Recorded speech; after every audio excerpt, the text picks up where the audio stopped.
안녕하세요. 저는 미래에셋 투자와 연금센터의 김동엽입니다. 저는 이제 간단히 제 소개부터 먼저 좀 드리고 시작하겠습니다. 저는 이제 주로 하는 일은 이제 직장인분들 대상으로 해서 자산 관리나 이제 재테크 관련된 상담 강의 같은 것들을 주로 많이 합니다. 이제 목적은 단순히 이제 자산 관리나 재테크가 아니고 그걸 통해서 자기가 인생에서 원하는 바를 좀 이루는 목표를 달성하게끔 해주는 게 이제 제가 주로 하는 일들이고요. 하다 보면 이제 상담을 하다 보고 강의를 하다 보면은 이제 여러 가지 문제들을 많이 부딪히면서 거기에 대해서 이제 고민들을 해결해 주는 일들을 제가 좀 많이 하고 있습니다. 오늘 이제 제가 첫 번째 주제로 강의를 드릴 것들은 예적금과 펀드는 어떻게 다른가요? 라는 주제로 이제 강의를 좀 드리도록 하겠습니다. 저도 그렇지만 이제 처음 사회생활을 시작하시는 분들 입장에서는 목돈을 만들거나 아니면 목돈을 굴리는 입장에서 예금이나 적금으로 이제 시작을 하는 경우가 상당히 많습니다. 근데 최근에 이제 금리가 너무 낮아지다 보니까 예금과 적금만 가지고는 문제를 해결하기가 상당히 어려워진 부분들이 있어서 그래서 뭐 개별 주식 투자를 하기도 하고 또 투자를 하다 보면 손실을 보기도 하면서 이제 펀드에 대한 관심도 가져보고 이런 일들이 일어나는데 구체적으로 예적금과 펀드는 어떻게 다른지에 대해서 명확하게 좀 개념을 잡고 그리고 예적금과 펀드를 고를 때 우리가 어떤 부분에 주의를 해야 되는지에 대해서 이제 좀 짚어보는 시간이 될 것 같습니다.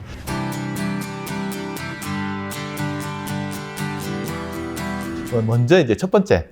예금과 적금, 우리 흔히 예적금 말은 하지만 예금과 적금은 또 어떻게 다른지에 대해서 한번 좀 짚어보도록 하겠습니다.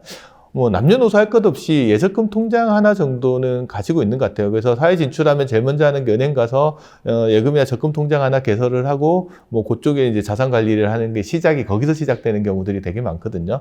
그래서 뭐 예적금 말은 되게 많이 하는데 이게 두 개가 어떻게 다른지 물어보면 어렴풋이는 구분을 하세요. 근데 이제 정확하게 그 개념들을 잡아가는 경우들이 많지는 않아서 요 개념 구분부터 간단히 하고 넘어가도록 하겠습니다.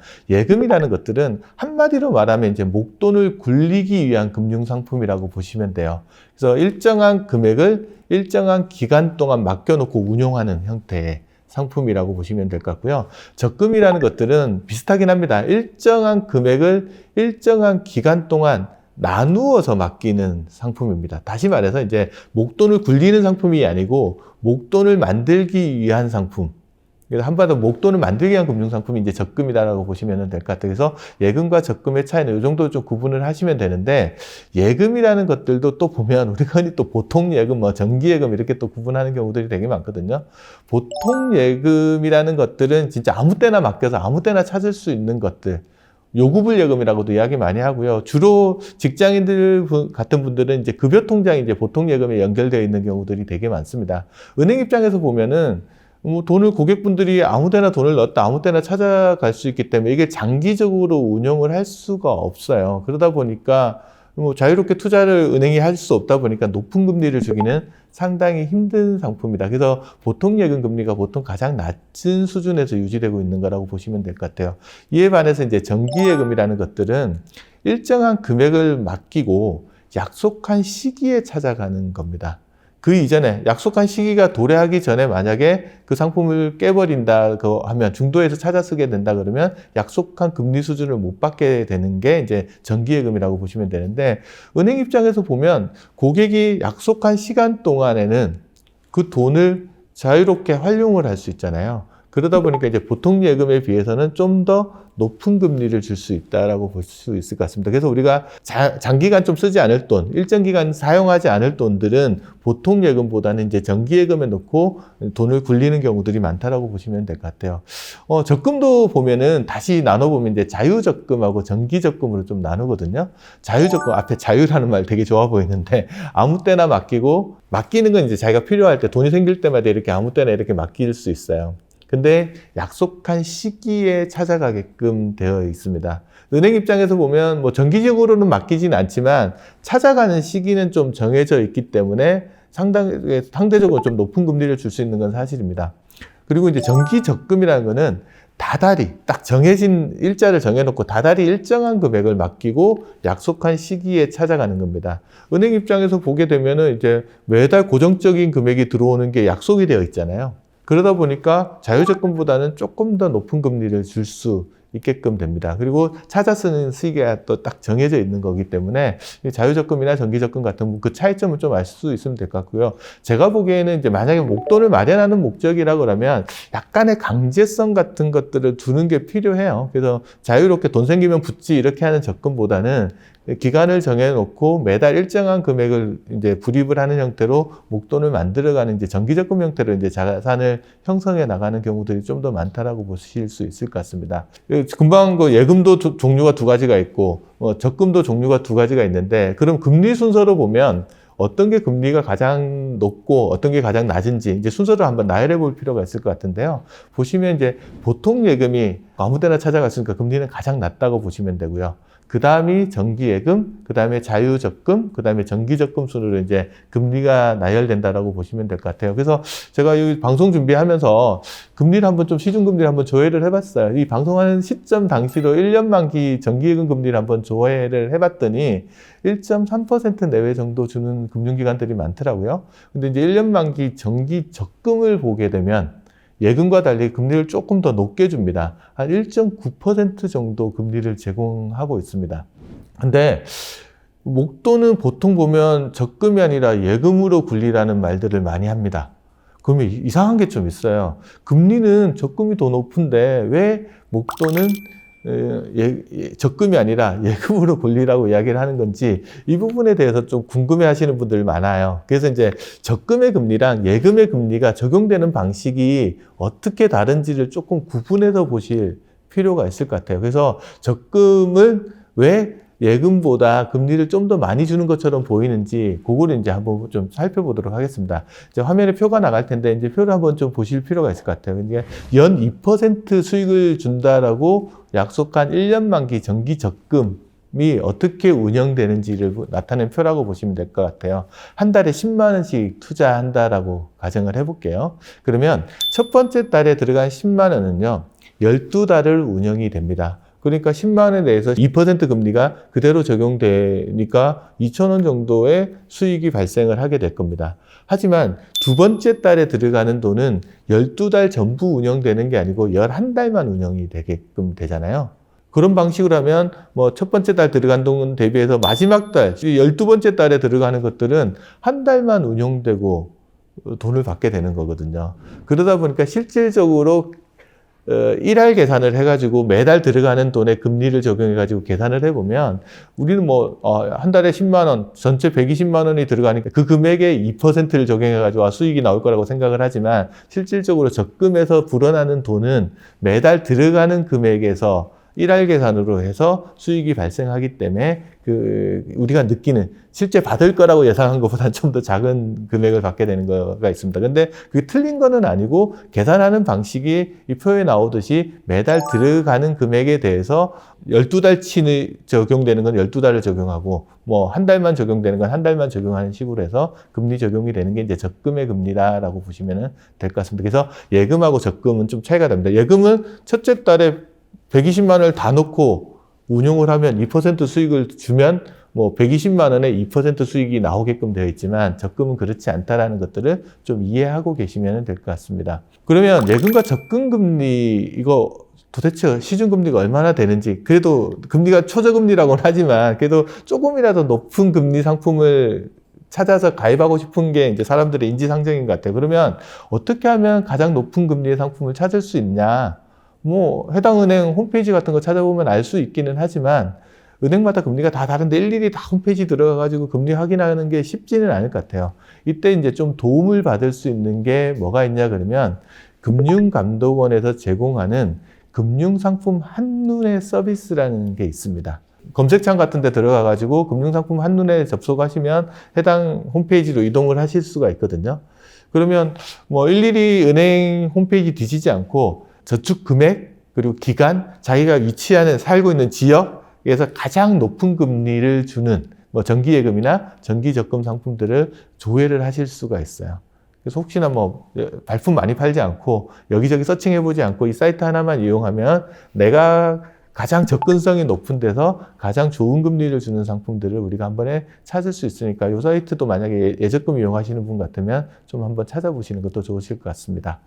두 번째, 이제 금리가 너무 낮다 보니까 이제 예적금만 가지고는 도저히 안 되겠다. 그래서 이제 투자 형태로 운영하시려는 것들이 있어요. 예금이라는 것들은 금리 형태의 상품이기 때문에 원본 손실을 볼 가능성들이 되게 적지만 투자를 한다라는 것들은 뭘 포기하는 거냐면 원금의 안정성은 포기하는 대신 수익을 좀 더 많이 가져갈 수 있게끔 하는 거라고 보시면 됩니다. 그럼 이제 투자 형태의 상품은 직접 개별 주식에 투자하는 방식도 있지만 여기서 제가 설명드리려고 하는 거는 간접 투자 방식을 조금 설명드리려고 합니다.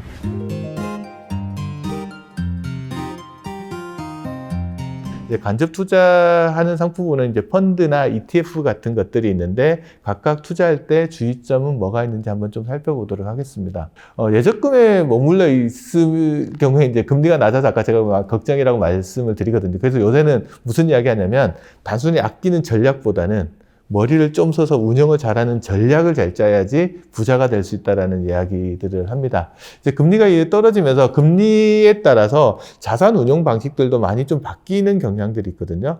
투자의 기재라고 하는 워렌 버핏 같은 분이 무슨 이야기를 했냐면 금리라는 거는 금융시장의 중력과 같은 역할을 한다라고 이야기를 했습니다.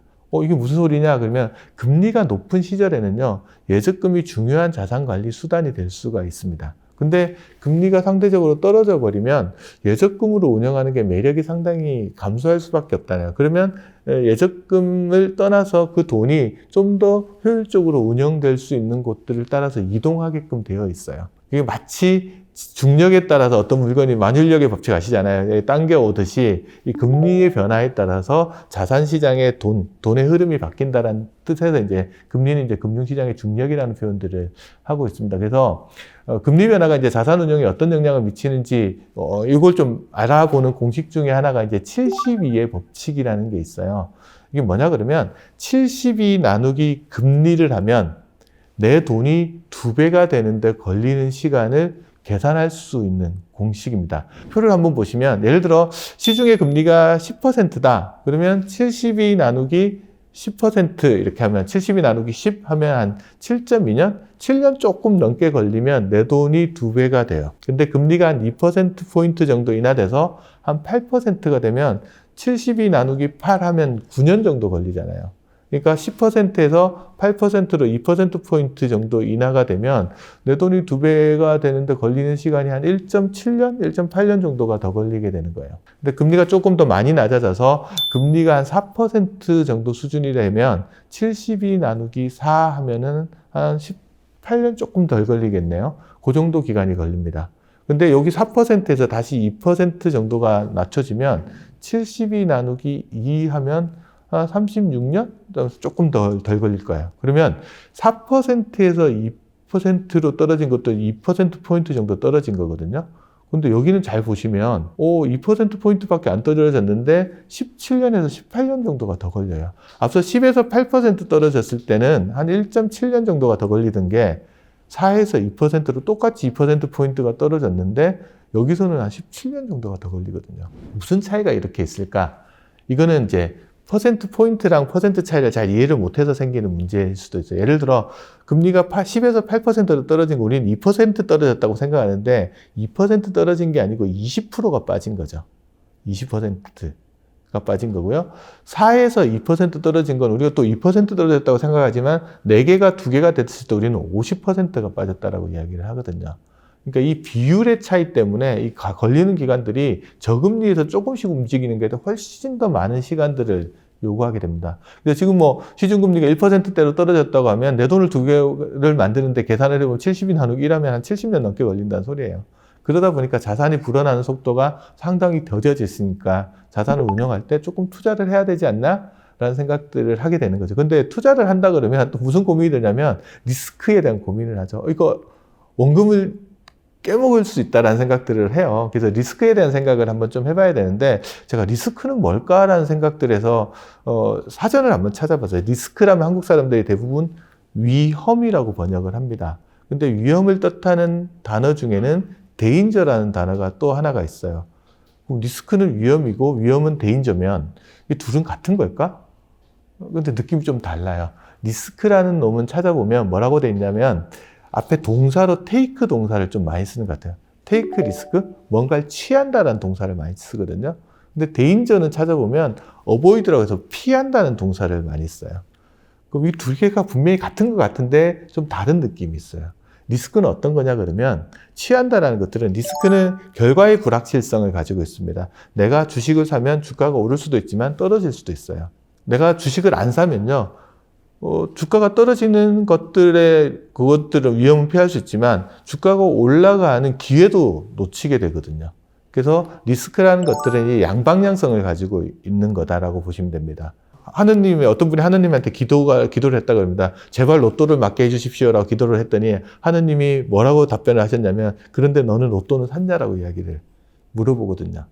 마찬가지입니다. 이 리스크를 테이킹한다는 것들은 내가 적정한 수익을 가져갈 수도 있지만 그 반대의 손실을 볼 수 있는 이 양방향성의 가능성들을 다 가지고 있는 거라고 보시면 될 것 같고요. 반면에 데인저라는 것들은 우리가 보시면은 지금 상태보다 좀 더 안 좋은 쪽으로 가는 거, 우리가 데인저러스다 할 때 위험하다라고 하는 것들은 이런 표현들을 가지고 있다고 보시면 돼요. 그래서 데인저라는 것들, 우리가 흔히 위험이라는 생각들을 데인저가 우리 머릿속에 들어가 있거든요. 근데 리스크란 말을 한국에 들어올 때 투자를 하면 리스크하다라는 표현들이 들어올 때 투자를 하면 데인저하다라는 표현들로 받아들여요. 그러니까 투자를 하면 위험하니까 그건 피해야지 이렇게 생각을 하는데 투자를 하지 않으면 수익이 날 가능성들도 가질 수 없다라는 것들을 한번 보실 필요가 있습니다. 그래서 리스크라는 것은 피하는 게 아니고 리스크는 매니지먼트, 관리를 해야 되는 대상이라는 것들을 우리가 조금 구분을 하고 좀 넘어갔으면 좋겠습니다.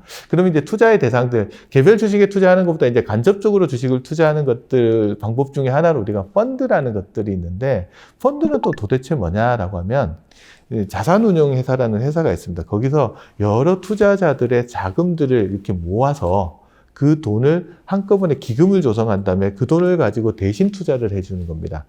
그리고 수익이 나면 그 수익을 다시 투자자들한테 환원시켜주는 것들을 우리가 펀드라고 이야기합니다.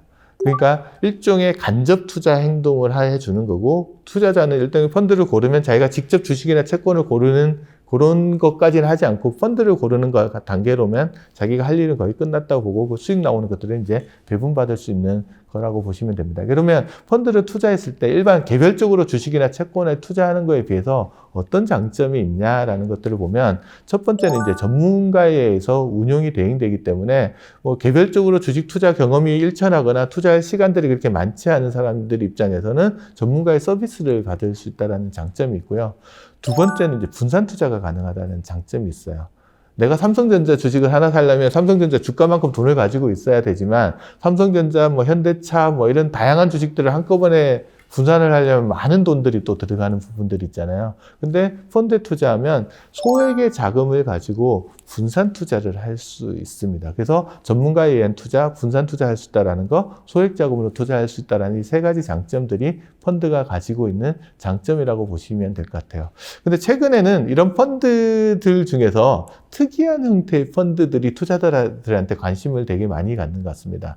그게 뭐냐 그러면 ETF라는 건데 한국말로는 이제 상장지수 펀드라고 이야기를 합니다. 뭐냐 그러면 펀드는 펀드인데 주식시장에 상장이 되어 있어요. 그러니까 주식처럼 사고 팔 수 있는 펀드라고 보시면 됩니다. 그래서 펀드가 가지고 있는 장점도 가지면서 주식 거래를 할 때 가질 수 있는 장점, 쉽게 사고 팔고 접근성이 뛰어난 장점들도 있어서 최근에는 일반적인 펀드 형태보다 ETF를 통해서 이제 자산 관리를 하시려는 분들도 상당히 좀 많이 늘어나는 거라고 보시면 됩니다. 그러면 ETF는 뭐냐면 특정한 주가 지수를 추종한다라는 관점에서 펀드 중에서 인덱스 펀드랑 거의 유사한 형태를 띠고 있다고 보시면 돼요. 근데 펀드랑 좀 차이점은 이게 주식시장에 상장되어 있기 때문에 거래를 좀 자유롭게 할 수 있는 장점들을 가지고 있습니다.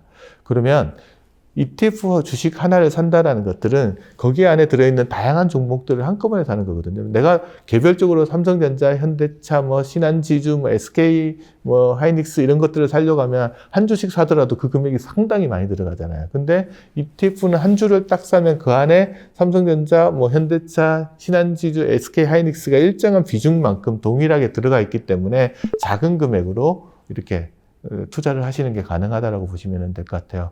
그리고 이제 일반 펀드랑 ETF를 비교했을 때 ETF가 갖는 장점은 뭐냐 그러면 실질적으로 실시간으로 매수할 수 있다는 거, 그 다음에 현금화 시키는데 시간이 덜 걸린다는 장점도 있고요. 그거보다 또 다른 장점 중에 하나는 뭐냐 그러면 일반 펀드 같은 것들은 투명성 부분에서 예를 들어 3개월에 한 번씩 펀드 운영 성과가 이렇게 됩니다라고 이제 이야기는 해주지만 3개월 단위로 되거든요. 그런데 ETF 같은 경우들은 즉시 뭘 투자하고 있는지 투자 실시간으로 리얼타임으로 그 투자 내역들을 확인할 수 있다는 장점들이 있습니다. 그래서 그런 장점들을 가지고 있어서 현대에 투자하시는 분들 입장에서는 펀드에 대비해서 ETF를 좀 더 많이 선호하시고 투자를 좋아하시는 것 같아요. 그래서 그런 것들은 장점인데 단점이 있습니다. 거래가 쉽다라는 것들은 장점으로 작용하기도 하지만 너무 쉽게 사고 팔다 보면 시장에 휘둘려 가지고 반대로 행동해서 손실을 보는 경우도 있기 때문에 조금 보면 투자 심리를 잘 관리해야 된다는 것들이 ETF 투자하시는 입장에서는 조금 주의하셔야 될 부분 같아요.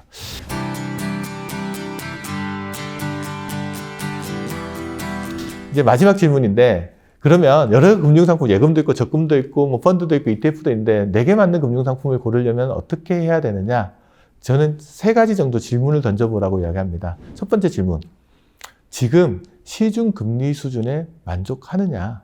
아까 금융상품 한눈에 들어가 보면 이제 금리를 조회할 수 있다고 말씀드렸잖아요. 만약 시중 금리 수준에 만족한다고 하면 은행 이용하시는 분은 예적금, 뭐 증권사 가시는 분들은 ELB라고 해서 금리를 주는 상품이 있거든요. 그런 거 이용하시고, 뭐 보험사 가시는 분들은 금리 연동형 보험 같은 것들 가입하시면 될 것 같아요. 근데 아무리 봐도 금리에 만족을 못 하겠다. 그러면 이제 두 번째 질문을 던져요. 나한테 투자를 할 수 있는 역량과 시간이 있느냐라는 것들을 한번 질문을 해보셔야 돼요.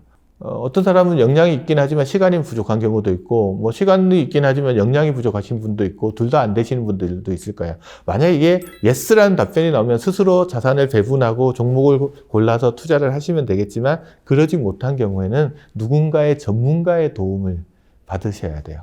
그때 이제 우리가 3번째 질문은 뭐냐면, 내가 가지고 있는 돈을 전부 다 주식시장에 투자할 거냐, 아니면 일정 부분만 투자할 거냐, 이거를 이제 쉽게 말해서 자산 배분들을 하라고 이야기를 드리거든요. 그러면 젊은 나이에는 주식 비중을 조금 높게 가져가다가 나이가 들면서 자산 배분 비중, 주식 비중을 조금 낮춰가고 싶은 사람도 있을 거고, 뭐 나이랑 상관없이 일정한 비중을 가져가고 싶은 사람들이 있을 텐데, 거기에 따라서 이제 투자하는 상품들도 조금 달라지죠. 뭐 타겟 데이트 펀드라는 것들을 고르면, 이거는 이제 처음에 젊을 때는 주식 비중을 되게 높게 가져가다가 나이가 들면서 이제 주식 비중을 낮춰가는데, 이 과정에서 내가 하지 않아도 돼요. 스스로 펀드가 그 비중을 조정해주고 가는 펀드를 이제 타겟 데이트 펀드라고 하고요. 예를 들어 일반적으로 자산 배분형 펀드를 고르면 처음 들어갈 때 나 주식 비중을 한 50% 정도 했으면 좋겠는데 라고 하면 그 비중을 딱 정해서 일정하게 계속 유지시켜 줍니다. 주가가 올라서 주식 비중이 올라가면 조금 처분을 해서 다시 5대5로 만들고요. 주가가 떨어져서 주식 비중이 낮아지면 다시 주식을 다시 조금 사서 5대5로 또 맞춰주고, 이렇게 해서 자산 배분을 알아서 해주는 펀드들도 있어요. 그래서 질문 3가지, 시중금리에 만족하느냐, 내가 투자 경험과 시간을 충분히 가지고 있느냐, 아니면 자산 배분을 어떻게 할 거냐 라는 것들에 대한 3가지 질문을 던져보고 자신의 포트폴리오를 구성해 가는 것들이 상당히 중요한 자산관리 방법인 것 같습니다. 제가 마지막 메시지만 하나 던지고 제가 강의를 마치겠습니다.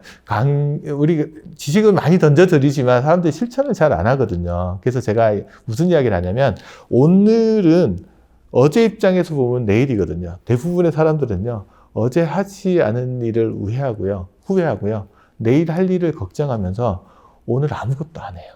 그러다 보니까 변화가 없습니다. 그래서 내가 내일을 바꾸고 싶으면 오늘 뭔가 액션을 일으키셔야 될 것 같습니다. 그래서 오늘 자기가 가지고 있는 자산이나 이런 것들을 한번 들여다보면서 내가 지금 투자하고 있는 자금의 수익률은 어느 정도 되는지, 금리는 어느 정도 되는지 한번 확인해 볼 수 있는 계기가 되는 방송이 오늘 방송이었으면 합니다.